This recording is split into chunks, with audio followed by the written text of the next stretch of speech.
Good morning, Keller Williams, and welcome back to the KW Command MC 2.0 66-day challenge. Today is day 30.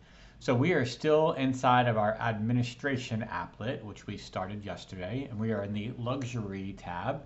And today we're going to look at the ability to manage your luxury requirements, both with required units and counties and thresholds, and then the ability to auto approve those agents that have qualified.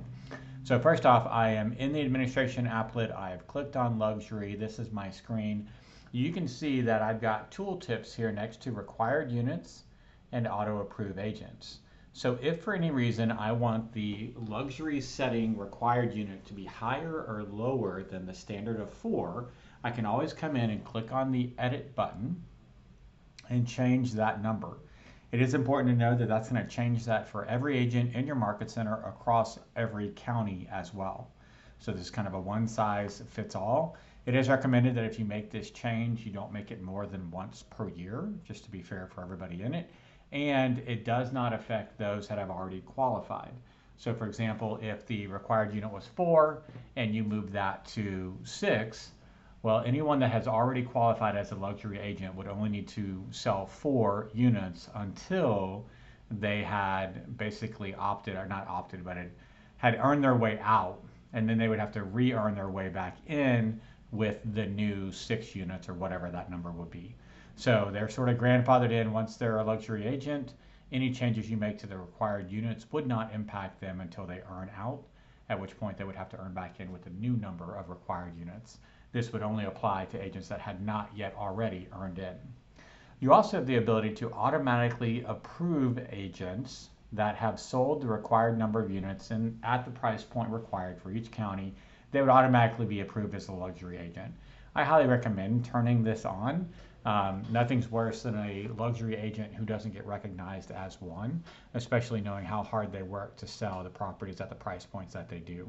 So this way they would automatically get access to all the luxury tools inside of Command. They would get the banner on the referrals applet. Several other things would start to happen for them as soon as that last luxury transaction gets logged inside of CommandMC and one more. Next up, we've got the counties and thresholds. I'm going to switch to my Market Center site here in Austin Southwest.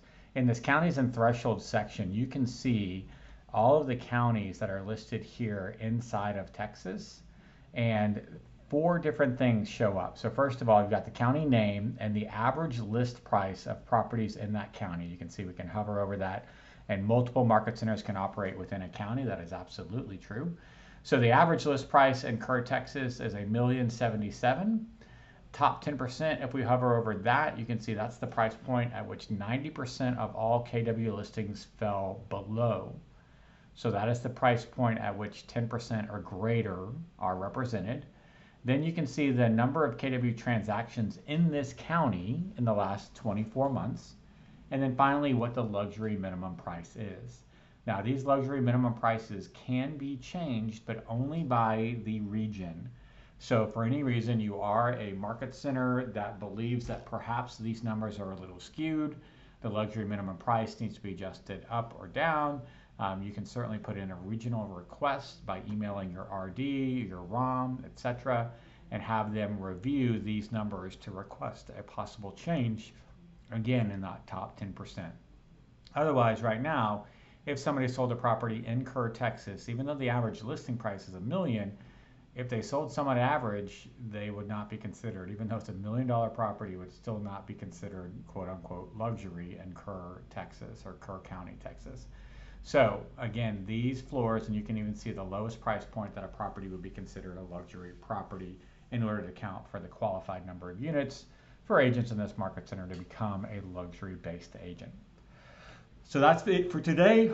Your luxury settings with regards to the required number of units, the auto approve function to turn that on automatically for your agents, and then what are the counties and thresholds, and how do I go about if I'm a market center leader requesting a review of that luxury floor with consideration for possible change.